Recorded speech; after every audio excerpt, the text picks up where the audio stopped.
Buenos días, hermanos, Iglesia de Jesús el Camino. Dios les bendiga. Los saludo con la paz y el amor de nuestro Señor en este domingo 5 de julio que tendríamos que tener Santa Cena y vamos a ver cuando den la orden de poder congregarnos, ver cómo podemos servir la Santa Cena.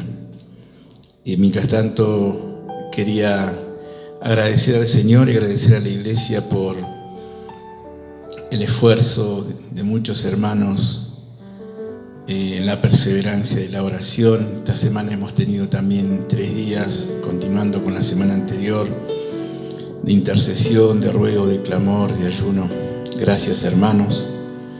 Gracias a los que disponen tiempo también para grabar audios, preparar canciones, trabajar con los niños, con el grupo de evangelismo, la espiga de hermanas, la espiga de varones,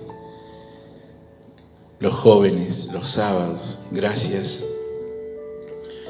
Quería compartir en esta mañana con ustedes en Santiago. Dice Santiago capítulo 5, versículo 7, dice: por tanto, hermanos, tened paciencia hasta la venida del Señor.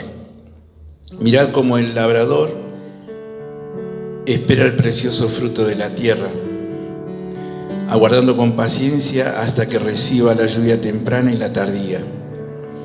Tened también vosotros paciencia y afirmad vuestros corazones, porque la venida del Señor se acerca.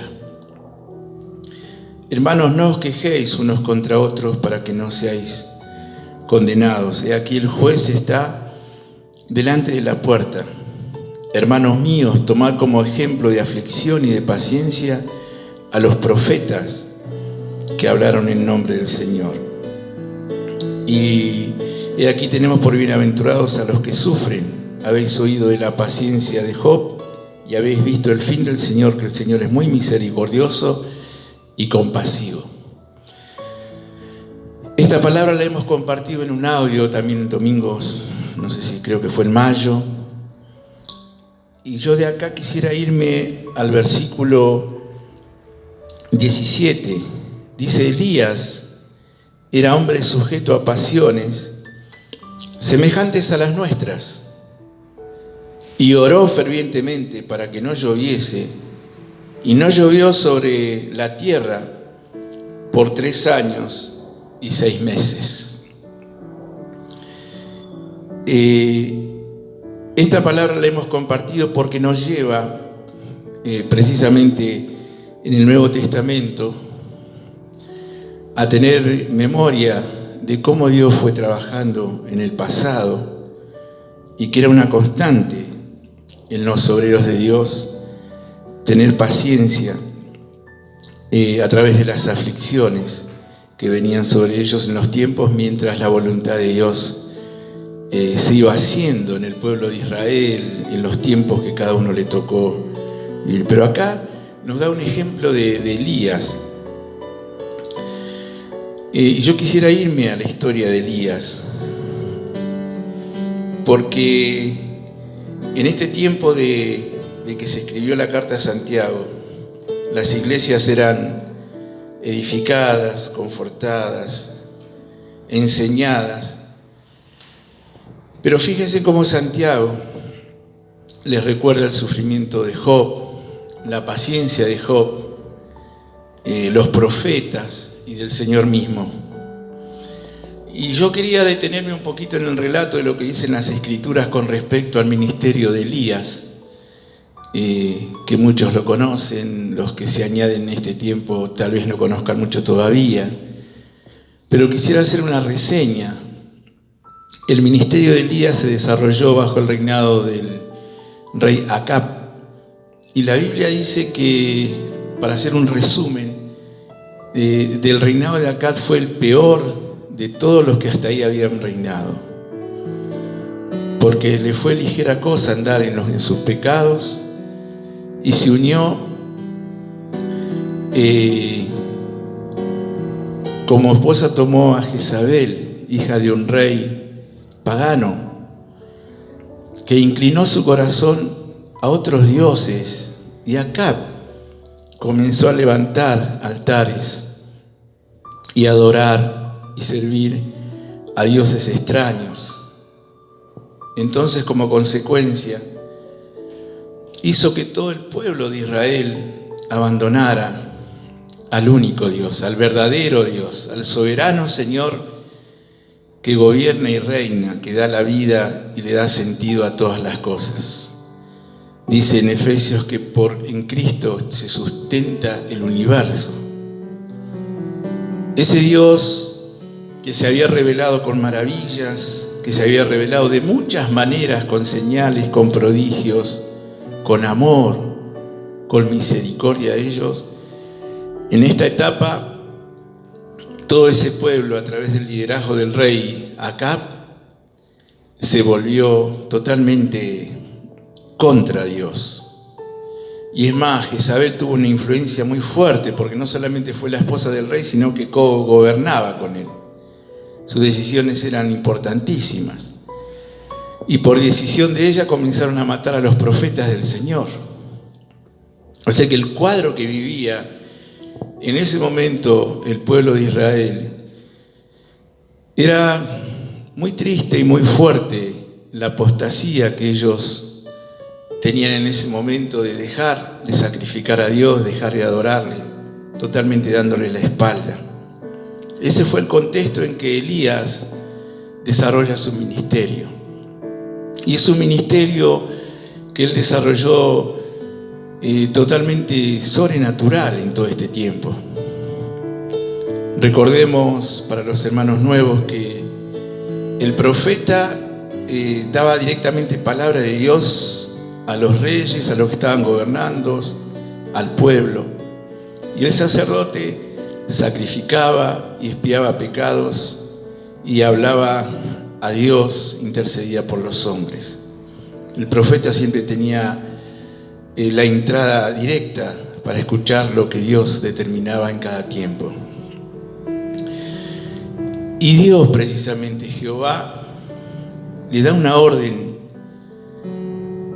al profeta Elías, que iba a venir sequía. Por eso lo describe en el Nuevo Testamento, que oró y los cielos se cerraron y nunca más llovió. El tema es que esa sequía duró 3 años y 6 meses, imaginémonos, hermanos, 3 años y 6 meses con sequía. Eso significaba devastación, pérdida, muerte de animales que ya no tenían en algunos lugares agua, comida. Si ustedes leen la historia con detenimiento van a encontrar esto. Y le da una orden a Elías para que se presente ante el rey Acab. Y él le dice: anunciale al rey que va a haber sequía. Y nada más, va a haber sequía. Y le dice que no va a llover. Dios le dio a Elías, a través de la oración, una llave que cerró los cielos.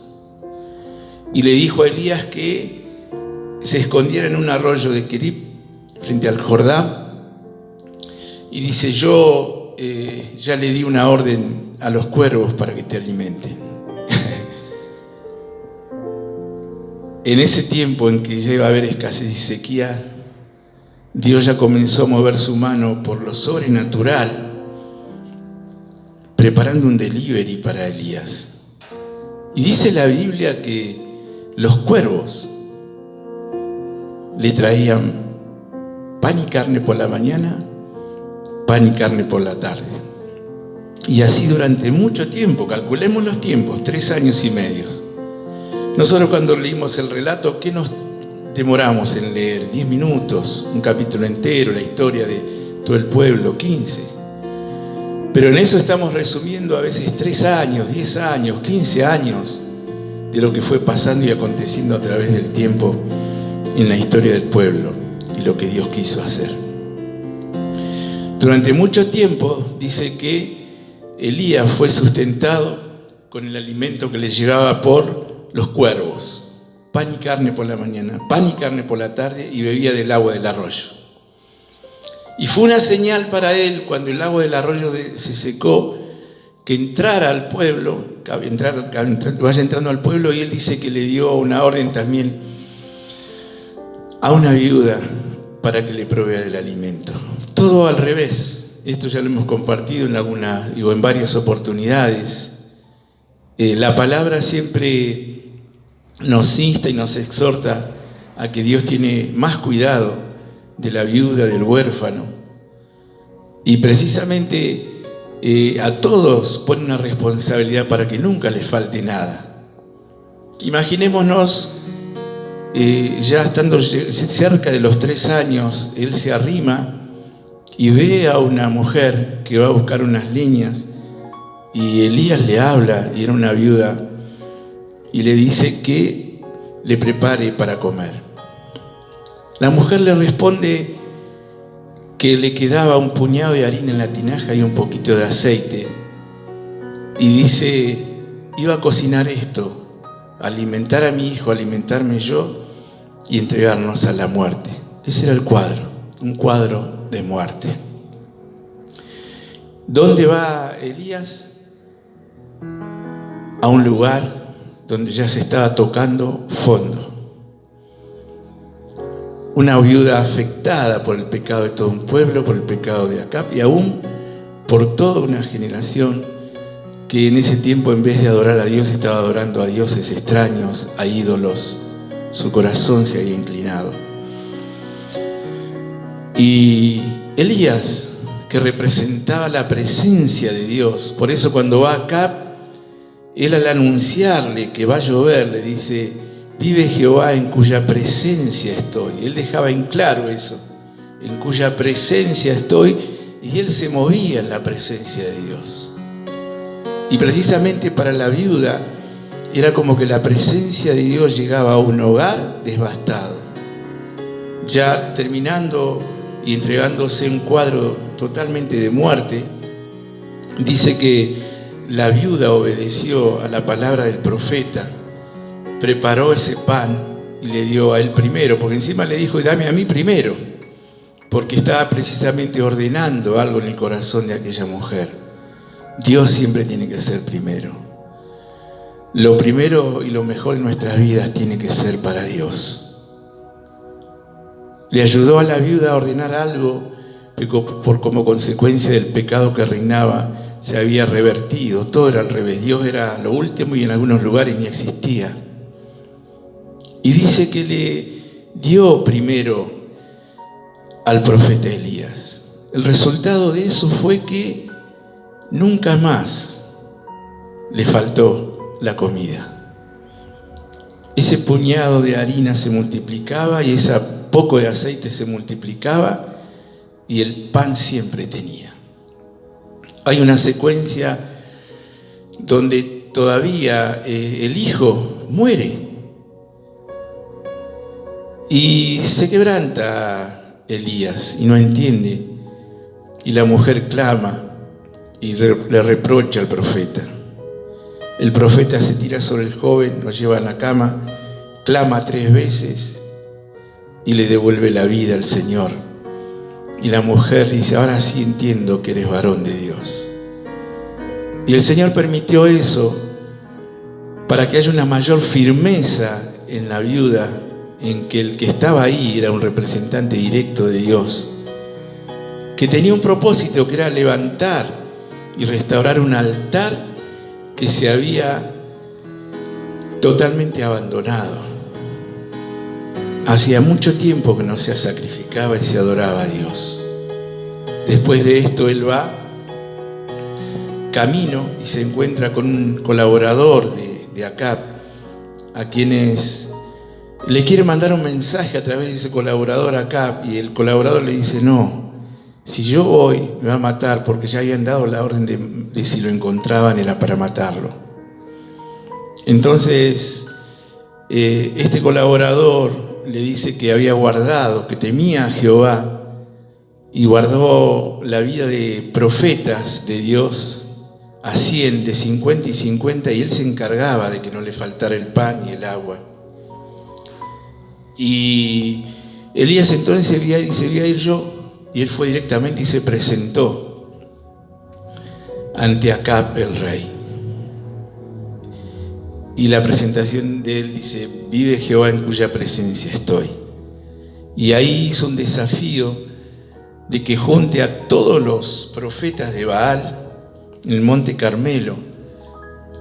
Y el desafío fue armar 2 altares.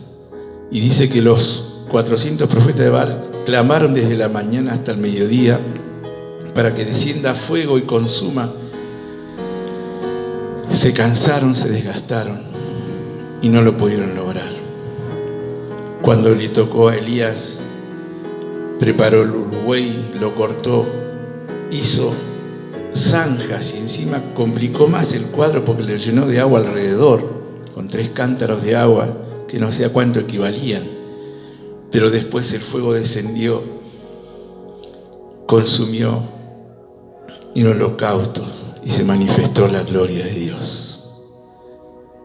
Y entonces Elías le dice que dejen de estar entre 2 pensamientos. Si Baal es el Dios, síganle, pero si Dios es Dios, Jehová, que se arrepientan y que lo sigan a él. Entonces prendieron a los 400 profetas, le dieron muerte, y hasta aquí llegó una tarea de Elías.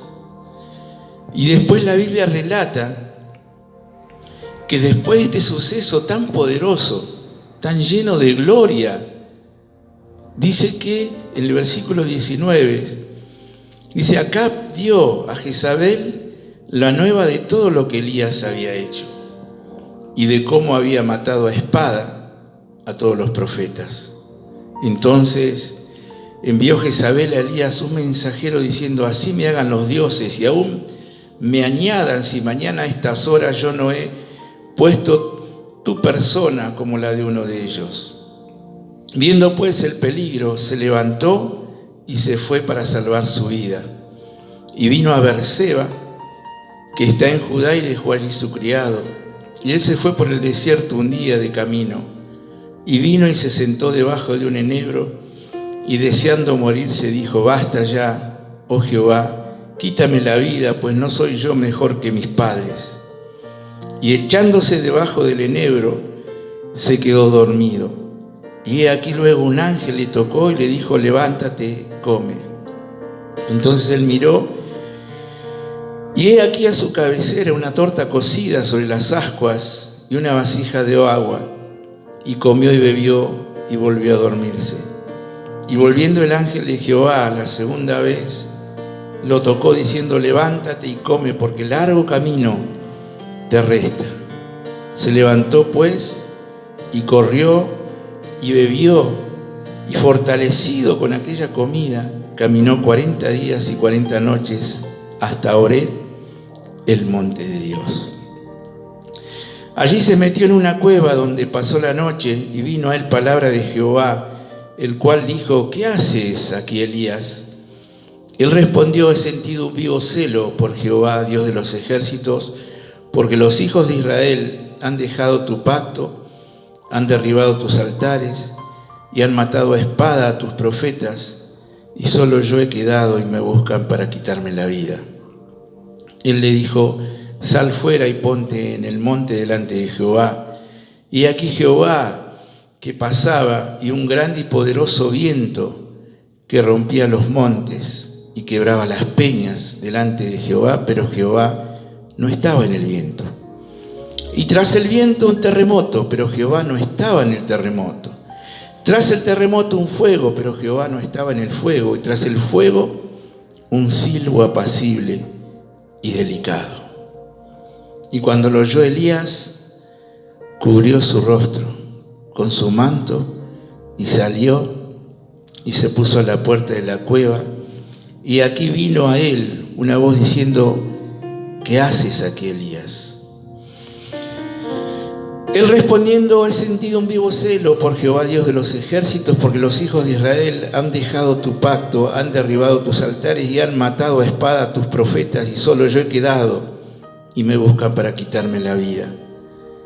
Y le dijo Jehová: ve, vuélvete por el camino por el desierto de Damasco, y llegarás y ungirás a Hazael por rey de Siria, a Jehú, hijo de Nimsi, ungirás por rey sobre Israel, y a Eliseo, hijo de Safat, de Abel-Mehola, ungirás para que sea profeta en tu lugar. Hasta aquí la palabra. Es tremendo el relato. La Biblia, a todos los que Dios ha usado, los hombres que ha usado, pone tal cual fueron y se comportaron. Cuando acertaron, cuando dieron gloria a Dios, pero también, como el caso de David, cuando pecaron, está registrado. Y también aquí nos relata un momento en la vida de Elías. Él venía viviendo en la presencia de Dios, viendo la gloria de Dios y ayudando a todo un pueblo a levantarse para adorar a Dios. No es cosa menor, es tremendo el ministerio. Entiendo la opresión de muerte que se vivía, el reinado de opresión de parte de las tinieblas que pasaba en todo ese tiempo. Muchos profetas habían sido muertos. Pero fíjense que Jezabel envió un mensajero. Y acá la Biblia nos describe que Elías dice: viendo él peligro.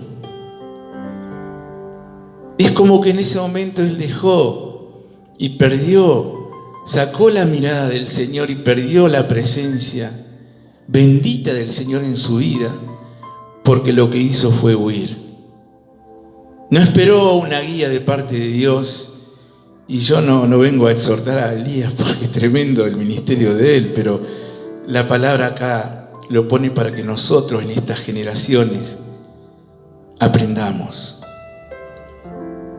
Elías, por un momento, en vez de poner la mirada en el Señor, puso la mirada en el peligro.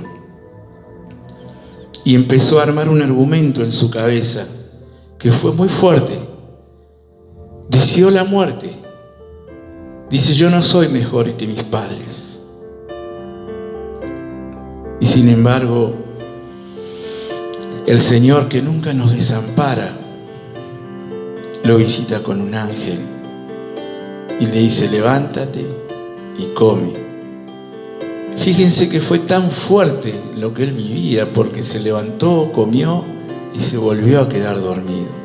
Se había instalado un principio de depresión tan fuerte en él. Cuando alguien dice deseo la muerte, es porque bajó mucho los brazos. Y precisamente es lo que vivía Elías. Pero aquel que es el dueño de la vida y la muerte tenía todavía propósito para él. El ángel nuevamente lo levanta y le dice: levántate, come, bebe, porque largo camino te espera. Entonces lo dirigió hacia el monte de Dios. Y él iba. Y cuando llega allá se mete en una cueva.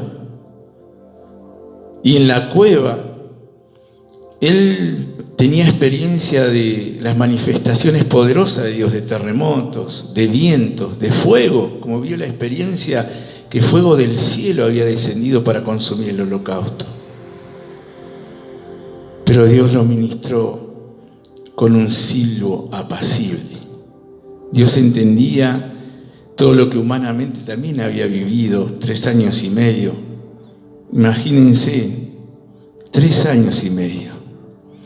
Nosotros llevamos, ¿cuántos? 100 días que nada que ver comparado a lo que estaba viviendo Elías y lo que estaba viviendo ese pueblo. Claro que fue en aquel momento por consecuencia del pecado del pueblo.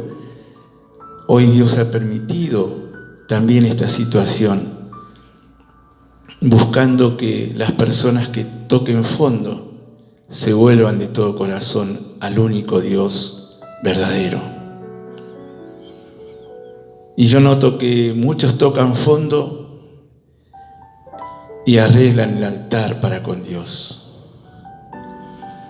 Y otros tocan fondo y permanecen con indiferencia, esperando que esto rápido pase, para volver a vivir de la misma manera que vivían, sin propósito, sin fruto y dando la espalda al Creador, cerrándose al mensaje de salvación de Cristo, aquel que tiene la llave, aquel que es el dueño de la vida y de la muerte. Hermanos, yo no sé en este tiempo dónde está tu mirada. Elías tuvo problema cuando perdió la presencia del Señor. En el monte de Oreb, él recuperó la presencia de Dios. Y fíjense en que no solamente al recuperarla cambió de geografía, de ánimo, sino que su mente fue renovada. Porque hasta ahí había tenido un vivo celo por los profetas que los mataban, y después el Señor le quita y quiebra ese argumento que había armado en su cabeza. Y solo yo. Y el Señor también le dice que había muchos que no habían doblado sus rodillas todavía.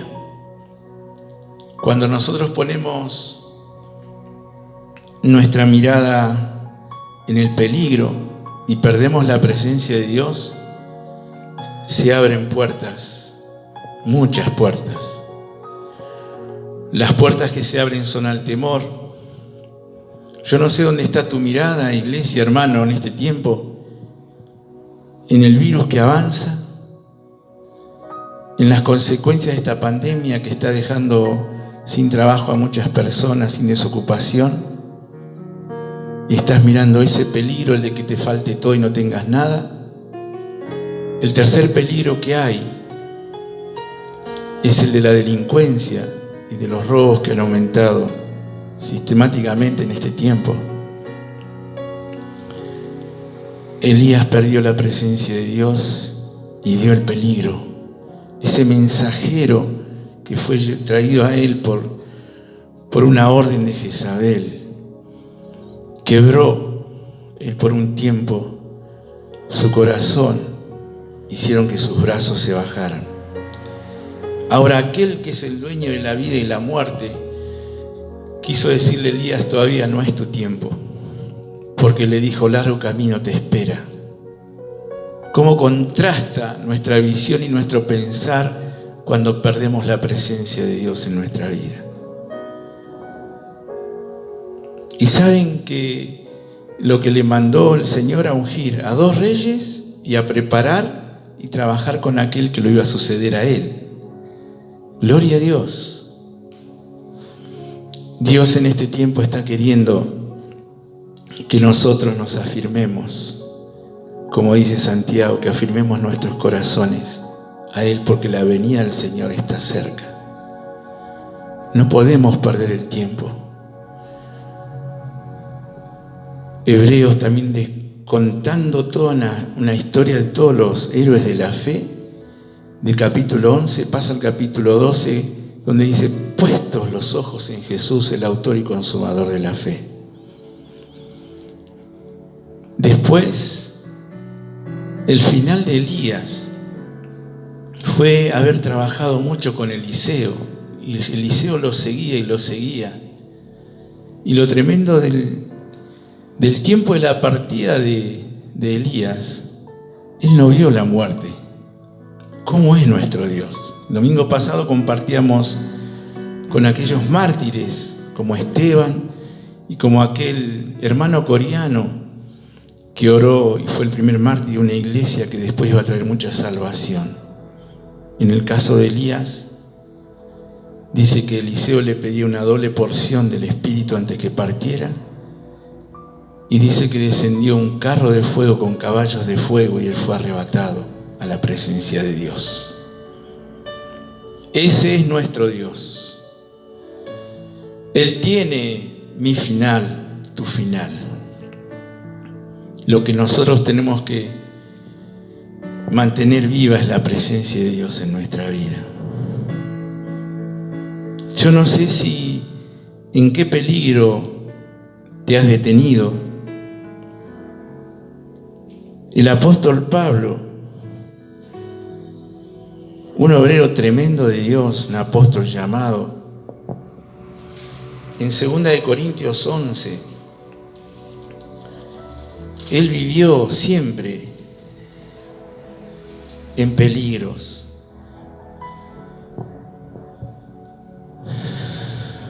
Dice en 2 Corintios 11 lo que era el ministerio de él. Dice 24, 23, son ministros de Cristo, como si estuviera loco hablo. Yo más, en trabajos, más abundante, en azotes, sin número, en cárceles más, en peligros de muerte muchas veces. Era el ministerio de Pablo. Y después en otros peligros, 3 veces he sido azotado, en 26, en caminos muchas veces de peligros, de ríos, peligros de ladrones, peligros de los de la nación, peligros de los gentiles, peligros de la ciudad, peligros de los desiertos, peligros en el mar, peligros entre falsos hermanos. Muchos peligros tuvo Pablo y él no bajó la mirada del Señor. Quisiera terminar con esta reflexión, hermanos. ¿Dónde está sacar la mirada del peligro? Porque el peligro más grande para nosotros hoy es perder la presencia de Dios en nuestra vida. En estos tiempos yo veo cuando trabajo en Capital, los que suben con sogas y limpian los vidrios allá por las alturas. Antiguamente, en el pasado, la gente se nutría de agua por los pozos y había un hombre que tenía que reparar un pozo abajo y largó la soga, larguísima. Y cuando llegó allí con toda su mochila con la carga, vio que no llegó al fondo y quedó colgado, aguantando, ya no tenía fuerzas para volver a subir con las manos. Entonces, con el cansancio, aflojó, se dejó caer para morir en la oscuridad de ese pozo, y para su sorpresa le faltaba 1 metro, él cayó 1 metro nada más. Y es así cuando nosotros vivimos a veces pensando que llega el final, que estamos ya cansados y abatidos, y los brazos del Señor siempre están, y Él nos asiste con un silbido apacible. Padre, gracias. En esta mañana, día del Señor, gracias, Señor, por tu iglesia, gracias por tu palabra. Ayúdanos a recuperar tu presencia en nuestras vidas. Ayúdanos a valorar, porque como orábamos antes de la pandemia, Señor, estábamos proponiendo de rogar al Señor de la mies que envíe obreros a su mies. Y este es el tiempo, antes de que termine, Señor, esta pandemia, vos estás llamando a obreros a tu mies. Y esos obreros tienen que ser íntegros, tienen que tener y mantener la mirada puestos los ojos en Jesús, el autor y consumador de la fe. Levanta en este tiempo, Señor, sabiendo de tu venida, tu pronta venida, levanta obreros. Que ya cada uno de nosotros estemos preparando a alguien para trabajar en nuestro lugar. Como Elías tuvo que dejar su lugar. Gracias por los que están trabajando con los niños en los hogares. Gracias por los jóvenes que se están levantando. Yo oro, te pido, Señor, que levantes obreros con integridad, llenos de tu espíritu, irreprensibles, que te amen, que te sirvan, que transmitan, Señor, virtud, como lo hacía Jesús. Que sepan trabajar mirando la eternidad, sin esperar recibir nada en este lugar, en este tiempo en la tierra. Que sepan amar, que sean guardas de su hermano, que aprendan a perdonar hasta 70 veces 7 por día. Gracias, Señor. Ayúdanos a entrar en un tiempo de ruego para que vos levantes obreros para tu mies. Gracias, Señor. Gracias por lo sobrenatural también que estamos viviendo, porque abrís tu mano y provees, y a nadie le falta el alimento. Bendito tu nombre, santo tu nombre. Gracias por las hermanas, por los hermanos que claman, que ruegan, que oran. Esta semana queremos hacerlo para que vos envíes obreros a tu mies. Amén.